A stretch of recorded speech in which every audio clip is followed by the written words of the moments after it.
Good Manners and Right Conduct, Grade 1. Quarter 3, Week 4.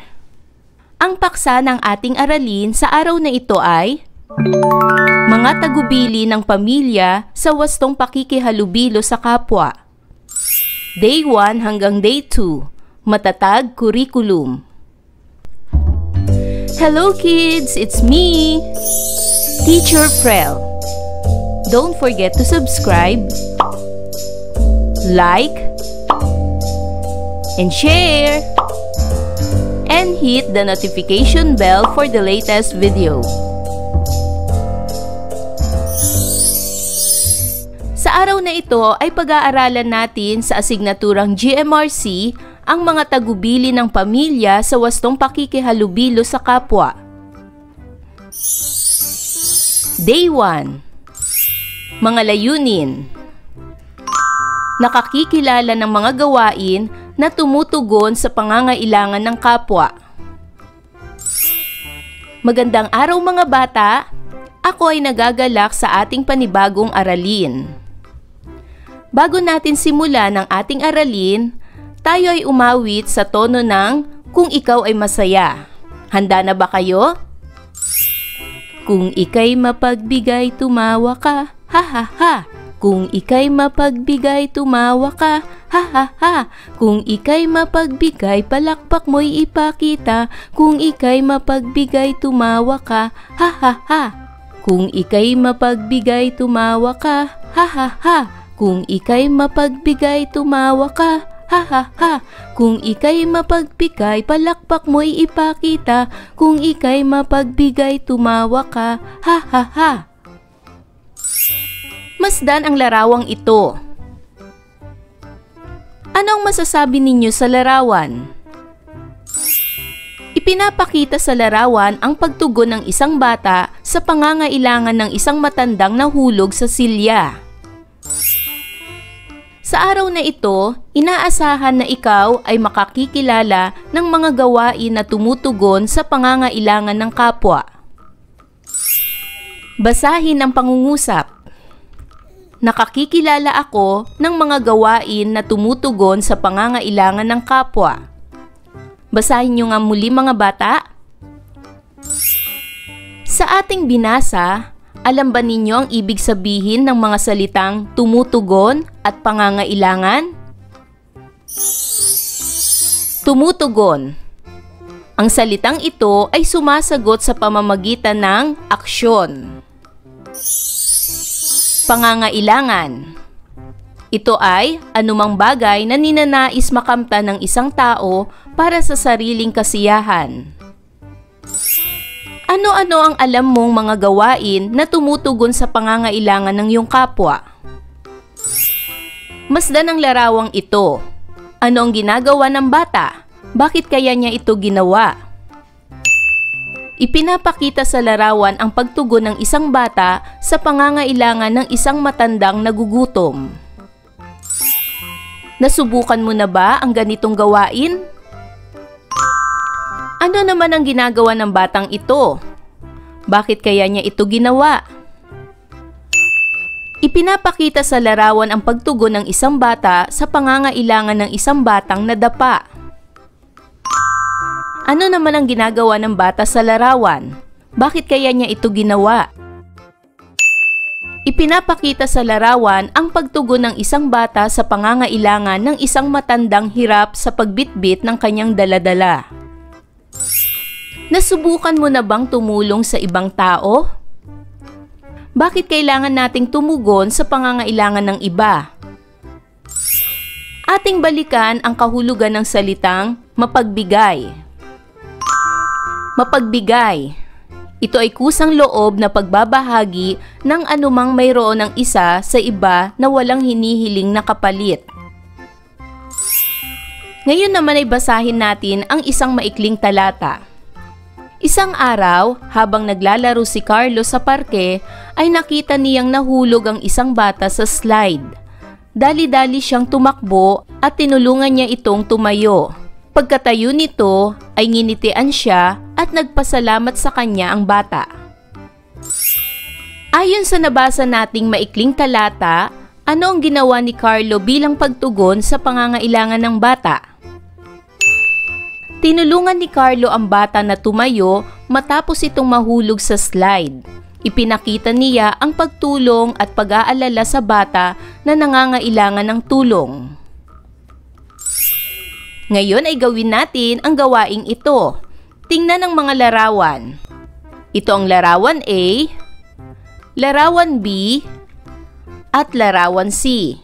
Alin sa mga ito ang nagpapakita ng pagtugon sa pangangailangan ng kapwa?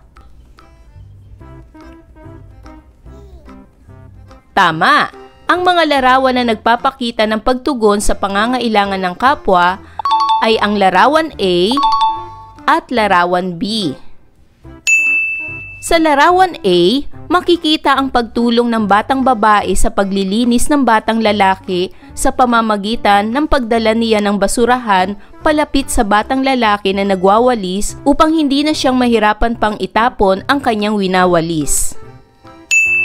Sa larawan B naman ay ipinapakita ang pagtulong ng batang babae na maunawaan ng batang lalaki ang tamang tapunan kung saan niya dapat itapon ang balat ng saging.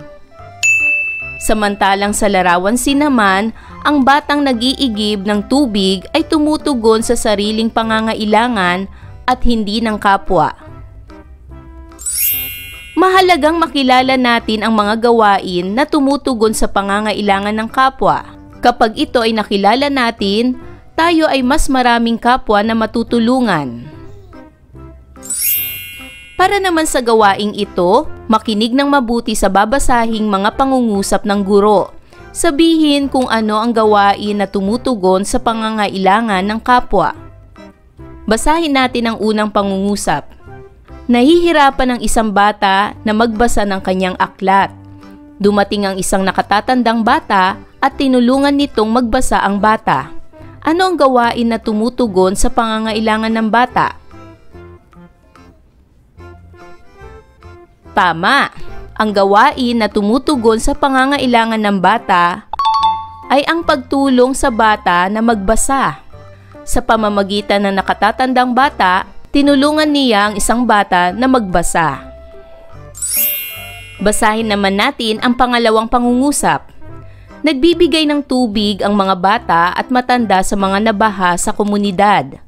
Ano ang gawain na tumutugon sa pangangailangan ng mga taga-komunidad?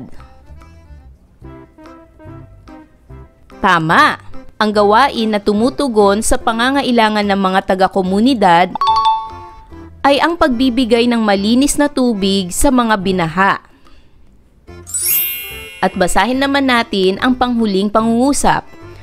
Nakita mong itinago ng mga tagabantay ng paaralan ang mga naiwang bag ng mga kaklase mo para maibigay nila kinabukasan. Ano ang gawain na tumutugon sa pangangailangan ng mga kaklase mo? Tama!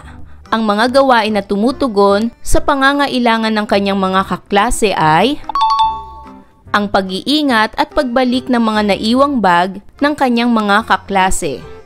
Ang ginawa ng mga tagabantay ay itinago nila ang bag upang maingatan at maibalik ito ng maayos sa kanyang mga kaklase.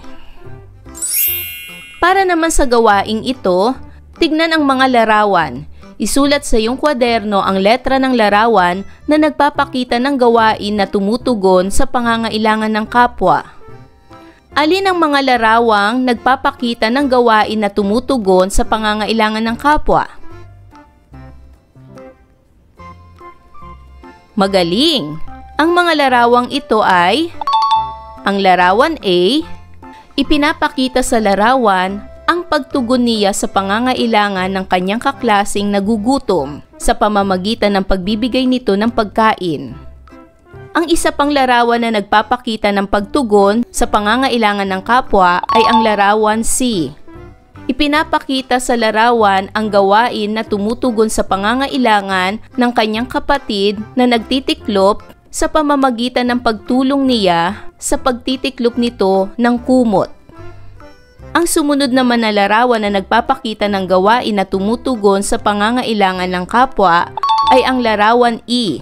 Ipinapakita sa larawang ito ang gawain na tumutugon sa pangangailangan ng kanyang kaibigan na hirap paandarin ang wheelchair sa pamamagitan ng pagtulong nito na itulak ang wheelchair upang hindi siya mahirapan. Samantalang ang larawan B at larawan D ay hindi nagpapakita ng gawain na tumutugon sa pangangailangan ng kapwa. Day 2. Mga layunin. Naiuugnay ang mga gawain na tumutugon sa pangangailangan ng kapwa. Magandang araw mga bata! Ako ay nagagalak sa ating panibagong aralin. Bago natin simulan ang ating aralin, tayo ay tumula. Handa na ba kayo? Basahin natin ang tula. Ang pagiging mapagbigay ay aking hangarin. Sa kapwa ko, kusang loob nagbibigay. Ako ay tutugon sa aking kapwa. Pagbibigay sa aking kapwa, aking pagbubutihin. Ulitin nyo nga basahin mga bata. Natatandaan ba ninyo ang ating aralin kahapon? Ano ang mga gawain na tumutugon sa pangangailangan ng kapwa? Narito ang mga halimbawa ng gawain na tumutugon sa pangangailangan ng kapwa. Una, pagtulong magbuhat ng mabigat na gamit ng kapitbahay. Pangalawa, pagbibigay ng pagkain sa nagugutom na kaklase o kapitbahay. Pangatlo, pagpapahiram o pagbibigay ng lapis sa kaklaseng walang gamit. Pang-apat, pag-aalalay sa matandang nahihirapang maglakad. Pang-lima, pagtulong sa paglilinis kapag baha o may kalat sa komunidad. Pang-anim, pagbibigay ng inumin sa mga nauuhaw. Pang-pito, pagtulong sa kaklaseng nahihirapan sa aralin.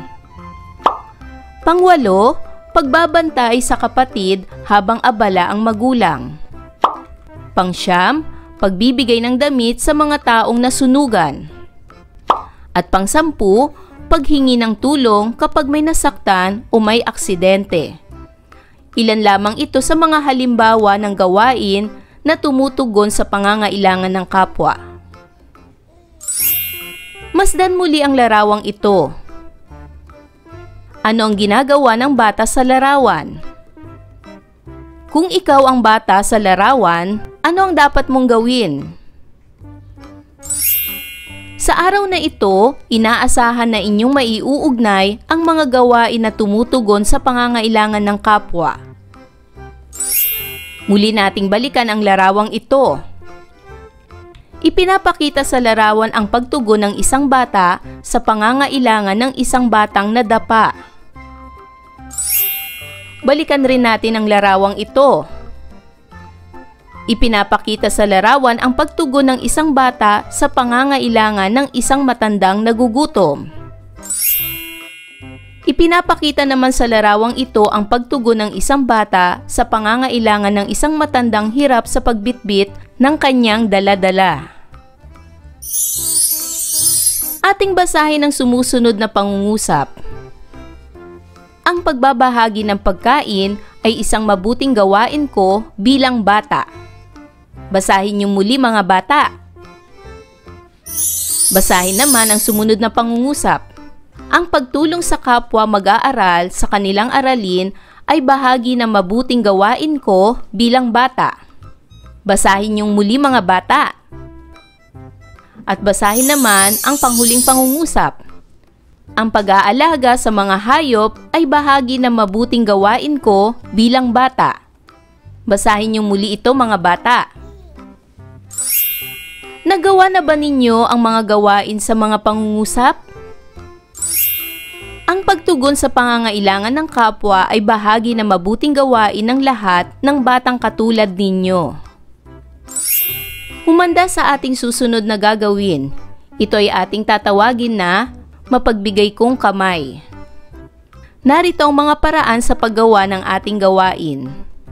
Una, kumuha ng isang papel o bond paper at iguhit o itrace dito ang inyong kamay. Sa palad o gitnang bahagi ng iginuhit na kamay ay isulat ang inyong pangalan. Halimbawa, ng nasa larawan, ang kanyang pangalan ay Mena. Pangalawa, sa isang daliri ng kamay ay isulat ang ginawang pagtulong sa kapwa. Maaring ito ay sa kaibigan, kaklase, kapitbahay o hindi kakilala na nangangailangan ng inyong tulong. Halimbawa, ibinigay ko ang aking pagkain kay Daryl. At pangatlo, ipaskil sa pisara ang inyong ginawa. Araw-araw ay isusulat ninyo sa mga daliri ng kamay ang mga gawaing nakakatulong sa kapwa. Sa huling araw ng linggo ay kikilalanin ninyo ang inyong mabubuting gawa. Bakit tayo tumutugon sa pangangailangan ng ating kapwa? Ano ang nangyayari kapag tumutugon tayo sa pangangailangan ng ating kapwa? Ano naman ang nangyayari kapag hindi tayo tumutugon sa pangangailangan ng ating kapwa? Ang pagtugon ba sa ating kapwa ay tungkulin mo bilang isang mabuting bata? Bakit? Tumutugon tayo sa pangangailangan ng ating kapwa dahil ito ay tanda ng pagtulong, pagmamalasakit at kabutihang loob. Nakakatulong tayong mapagaan ang kanilang problema at pangangailangan. Kapag tumutugon tayo sa kanilang pangangailangan, nagiging magaan ang kanilang dinadalang bigat. Nagiging masaya sila kahit na sila ay may problema. Lumilikha tayo ng mabuting halimbawa sa ibang tao. Kapag hindi naman tayo tumutugon sa kanilang pangangailangan, maaaring mahirapan ang ating kapwa. Nagkakaroon ng hindi pagkakaunawaan o sama ng loob. At hindi nagiging maganda ang samahan sa komunidad. Tungkulin mo rin bilang isang mabuting bata ang tumugon sa pangangailangan ng iyong kapwa dahil ito ay tamang gawin at nagpapakita rin ng mabuting pag-uugali. Dahil nakakatulong ka na maging masaya, payapa at maayos ang iyong kapwa. At nagpapakita ito na ikaw ay responsable, maalalahanin at may malasakit sa iba.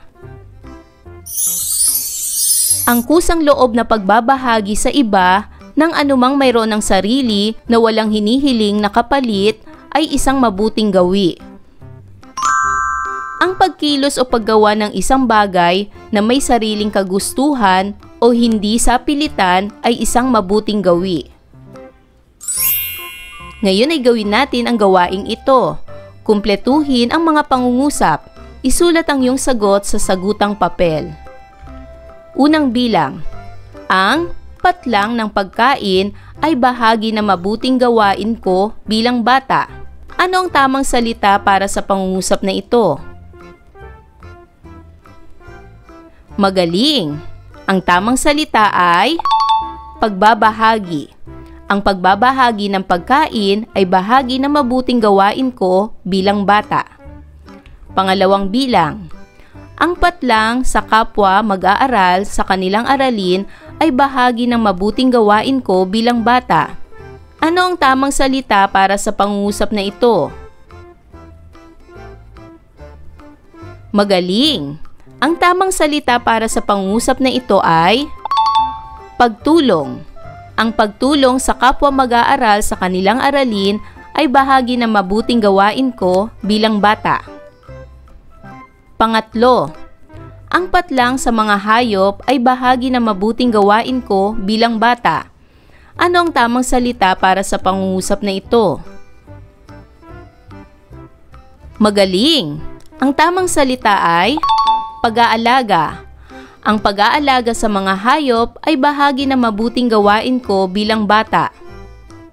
Pang-apat, ang patlang sa may sakit ay bahagi ng mabuting gawain ko bilang bata. Ano ang tamang salita para sa pangungusap na ito? Magaling! Ang tamang salita ay pag-aasikaso. Ang pag-aasikaso sa may sakit ay bahagi ng mabuting gawain ko bilang bata. Ang hindi patlang sa aking komunidad ay bahagi ng mabuting gawain ko bilang bata. Ano ang tamang salita para sa pangungusap na ito? Magaling! Ang tamang salita ay pagkakalat ng basura. Ang hindi pagkakalat ng basura sa aking komunidad ay bahagi ng mabuting gawain ko bilang bata. Ayan mga bata, naibigan niyo ba ang ating aralin sa araw na ito? Kung ganon, magaling! Mga bata, sana'y marami kayong natutunan sa ating aralin. Hanggang sa susunod na video lesson, paalam! Thanks for watching!